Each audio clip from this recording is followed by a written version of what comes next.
I go down to Icicle Trikes, which is down at 3rd and Everett, and pick up our bike. I load it up with books for the shift. So depending on what shift I'm doing, that's going to determine how I load the bike up.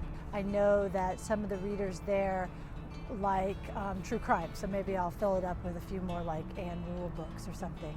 In Skidmore Fountain, for example, I bike up, I pull out the drawer, I set the brakes, getting the sign up, and then watching the way people have to make a choice about whether to investigate or whether to kind of walk a wide berth.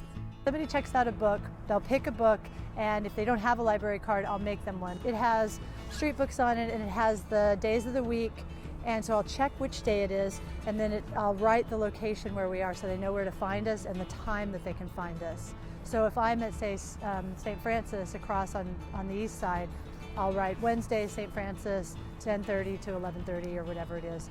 And then I write their name on the back, and then I stick it in the book and give it to them. The easiest way to know what books people might like is to ask the patron what they like to read. If there are other people also looking at books, I'll ask them for their opinions, and maybe they could suggest a book to someone, particularly if I have a regular patron there who I know loves reading something that this other new person might have indicated they're interested in. Because the thing about street books that's so great is that it's about books and it's about reading, but it's really about interaction. And so patrons will start talking to one another. You know, we'll talk to different people. People who aren't patrons, who are just coming by, might stop and look in, and there's this chance to have conversations that might not otherwise take place. And recommending books is a great time for that to happen. Started out as an art project.